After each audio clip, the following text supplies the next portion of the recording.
Imagine stepping into a federal courtroom, right? You just spent, let's say, $2 million on the most advanced artificial intelligence on Earth. Okay, that's a lot of money. Yeah, and you used it to sift through mountains of corporate data, and it worked brilliantly. Right. But then the judge looks at you and says your results are completely useless. Oh, wow. And it's not because the AI failed.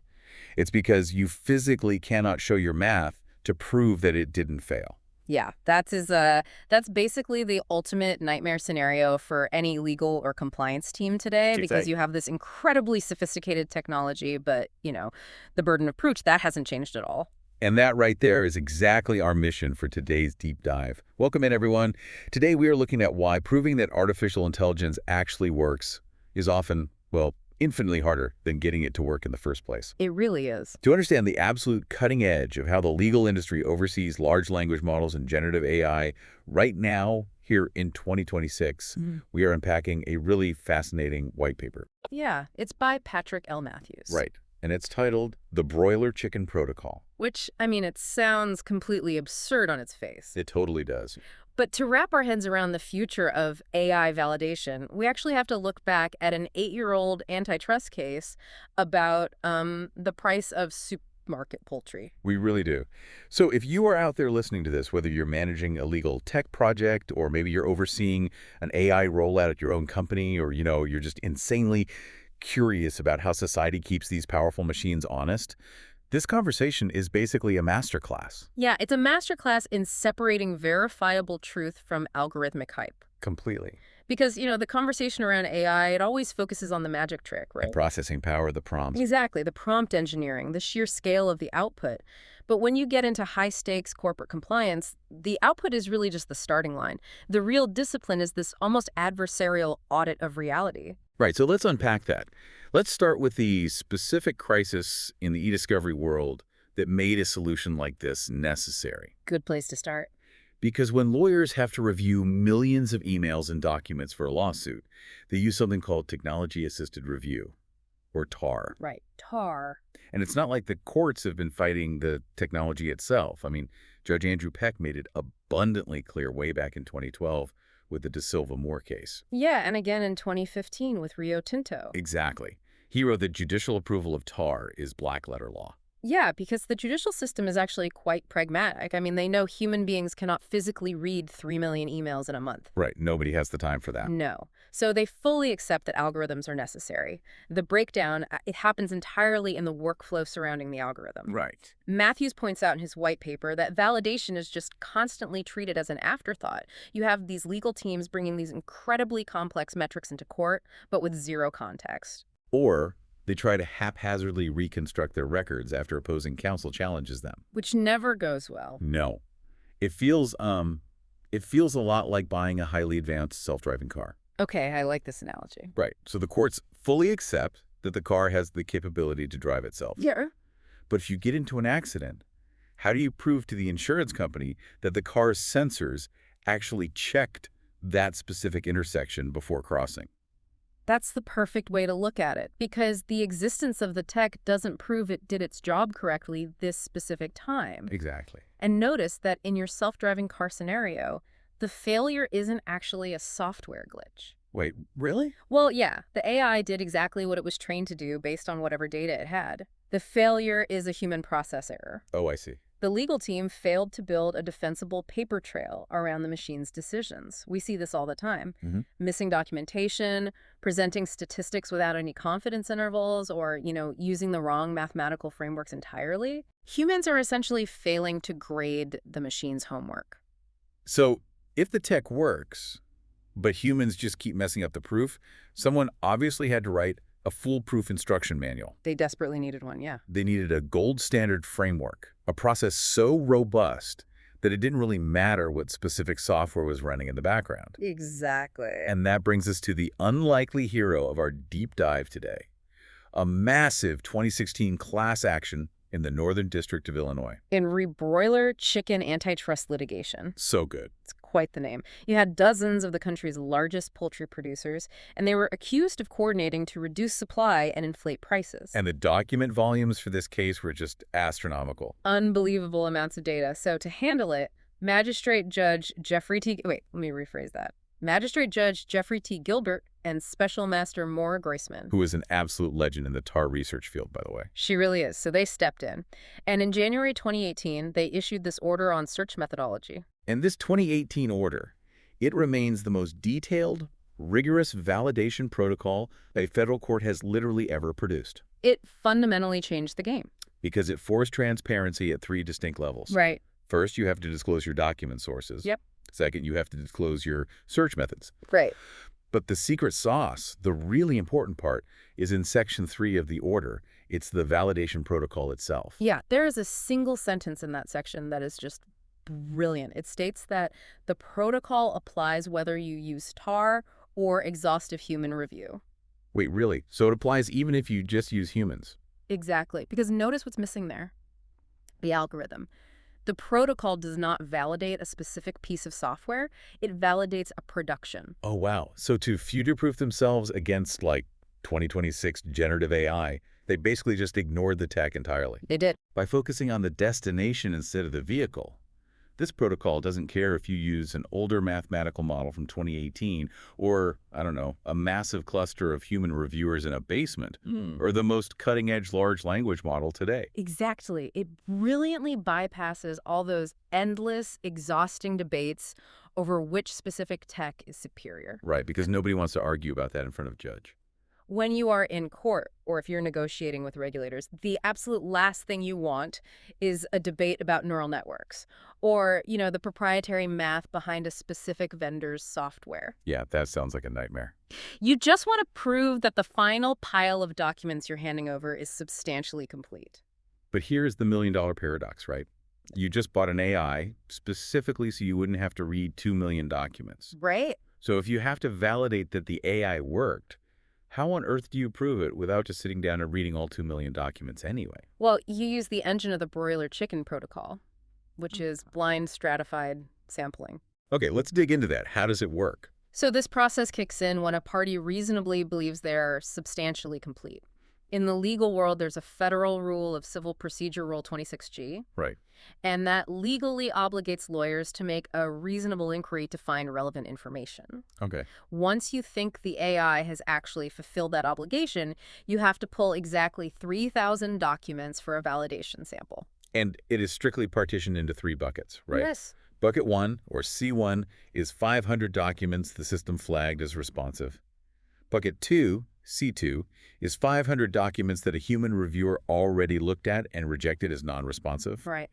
And then bucket 3, C3, is 2,000 documents that the machine excluded entirely. Yep. So these are documents no human ever laid eyes on. Exactly. You take all 3,000 of those documents and you combine them into one giant randomized pile. Okay. Then a subject matter expert, an SME, usually a senior attorney who really knows the case inside and out, has to code every single one of those 3,000 documents completely blind. Completely blind, meaning they don't know the origin? Right. They have no idea which bucket a document came from. They don't know if the machine loved it, if a junior lawyer hated it, or if it was totally ignored. Okay, let me push back on this a little bit, though. Sure. If I'm the SME, right, I'm a highly trained senior lawyer, does knowing a document was already rejected really bias me that much? Right? Absolutely. I mean, if I read a document, shouldn't its relevance to the case be obvious either way? Why go through all the trouble of hiding where it came from? It is so easy to underestimate how insidious cognitive bias can be in document review. Really? Think about it.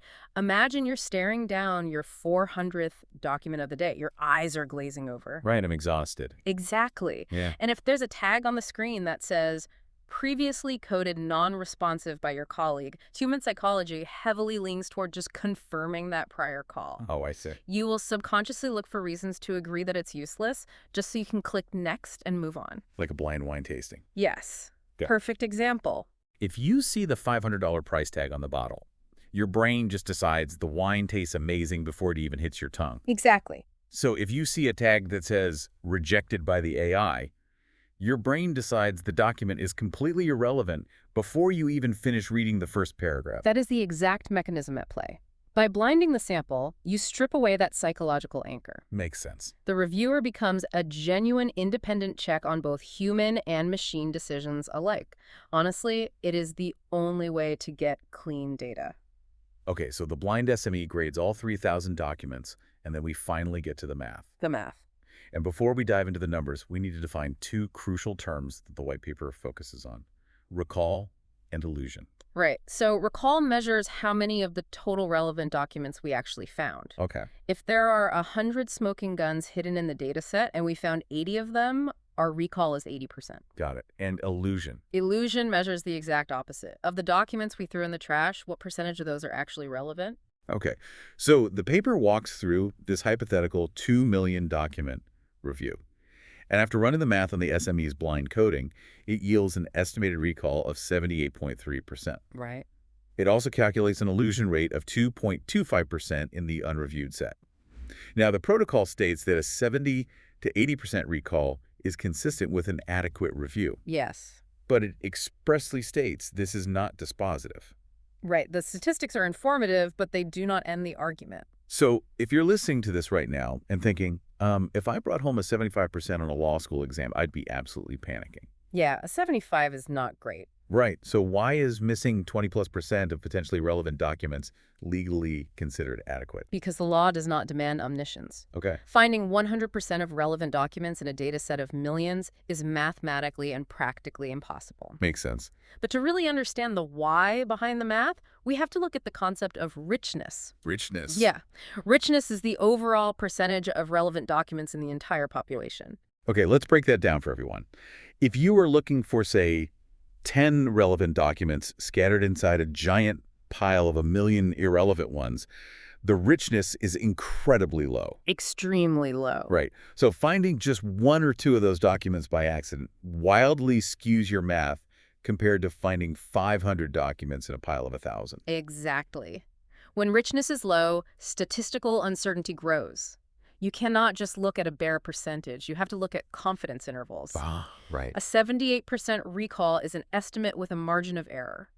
If you miss 20 documents out of 1 million, statistically, finding those last 20 inside 999,900 irrelevant documents, that's literally looking for a needle in a hayfield. It's impossible. The math breaks down because the margin of error completely engulfs the remaining documents. And that is why the process focuses so heavily on the meet and confer. Yes. It's a mandatory meeting where opposing lawyers have to sit down and hash out these technical disputes. The white paper stresses that this conversation must focus on what was missed, rather than just how much was missed. It moves from quantitative to qualitative. Okay, give me an example. Take the hypothetical misses in our sample. Let's say the AI missed 80 documents. You look at them and they are just like late replies to email threads you already have, or marginal newsletter forwards. Right, nobody cares about those. Nobody cares. You do not need to spend another $1 million hunting down duplicate newsletters. That qualitative analysis supports a finding of substantial completeness. But if out of those misses, you find 6 documents from a single executive using some bizarre informal shorthand to discuss pricing. Oh, yeah. Language the AI literally never saw during its training, that is not noise. That is a pocket of relevance. Yes. And missing that pocket requires a targeted redo. Exactly. This highlights the absolute brilliance of the human-in-the-loop design. The statistics tell you where to look, but human intuition tells you if what you missed actually matters to the case. Right. It forces the producing party to have the courage to qualitatively examine the mistakes the machine makes. But, and this is a big but, that math and that intuition mean absolutely nothing if you can't prove how you got there. True. Which brings us to the documentation, the defense log. The defense log. The 2018 protocol basically doubles as a checklist for the contemporaneous log you need to be building from day one. Yes, contemporaneous being the key word there. Because if you try to build these records after opposing counsel challenges you, nobody believes them. It just looks like a cover-up. It really does. Yeah. Matthews argues that the documentation is the defense. Okay. Every single artifact you keep, every spreadsheet, every email about the workflow, it all must answer one of 3 golden questions. And these are? 1, what did we search? 2, how did we decide to stop? And 3, how do we know it worked? That's it. That's it. If a document doesn't answer one of those, toss it out. It's exactly like showing your work in middle school math. Oh, yeah, exactly. You can get the correct answer on the test, but if you didn't write out the algebraic steps of how you got there, the teacher, or in this case the federal judge, gives you a 0.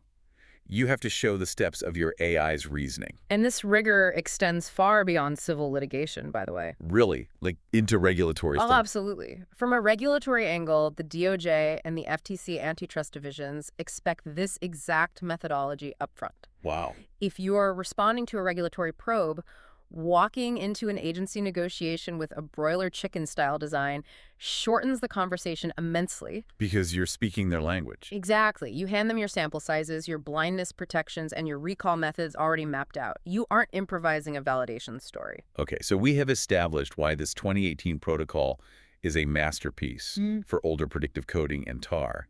But I mean, we are sitting here in 2026. Yes, we are. We are looking at a literal tsunami of generative AI and large language models. Wow. We have tools like relativity error and Everlaw's GenAI features. Incredible tools. And these tools are fundamentally different from what existed 8 years ago. Very different. So how does a chicken price-fixing protocol hold up against an LLM that can pass the bar exam? It holds up perfectly, actually, because of that engine versus vehicle concept we talked about. Right.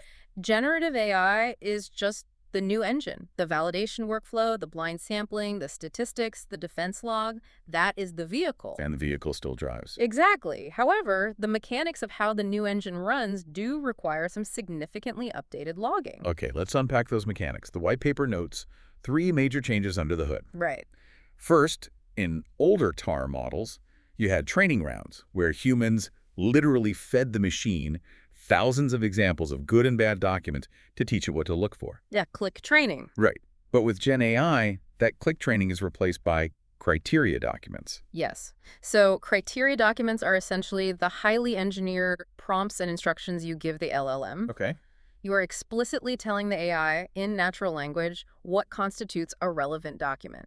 Because it already understands English. Exactly. Because the LLM is already pre-trained on vast amounts of data, you don't need to feed it thousands of examples. You just need to give it perfect instructions. Right. But you have to log every single iteration and version of those prompts just like you would a traditional training round. Which leads perfectly to the second major change, non-determinism and model versioning. Explain why this is such a massive headache for validation. Oh, it's a huge headache. Think about it like this. If you ask a traditional database to sort a list by date, it does it the exact same way a million times in a row. It is deterministic. Right. But large language models are non-deterministic by nature. Meaning they change their minds? Kind of. If you ask an LLM to assess the tone or relevance of a contract, it might weigh a phrase slightly differently on a Tuesday than it did on a Monday. Wow. Yeah, depending on minor fluctuations in the computation or, unseen updates to the model itself. So if you don't lock down the version of the model you used, someone could run your exact same prompt a month later and get a totally different set of documents. Precisely. You have to strictly log the exact model version, the API parameters, and the temperature settings to basically freeze the reality of that decision in time. Because otherwise your entire defense log falls apart. Yes, because your results cannot be reliably audited. The third big change is perhaps the most fascinating to me. LLMs now generate explainable rationales for every single document they code. Yeah, this is a game changer. It's no longer just a black box probability score of 82%. The AI actually writes a paragraph explaining why it thinks a document is relevant based on your criteria. And those rationales are a form of transparency we never had before. Preserving them is absolutely vital. Why is that? Because they're incredible tools for spotting if the AI is systematically misinterpreting your criteria. You might read the rationale and realize, oh, the AI is completely misunderstanding this industry acronym. Which allows you to go back and fix your prompt. Exactly. But the white paper is absolutely adamant about one non-negotiable rule when it comes to GenAI. The golden rule. The validation reviewer, the SME, looking at the 3,000 blind documents, must stay human. You can never, ever let the model grade its own homework. No. Using the AI to validate the AI collapses the entire foundation of independence. Right.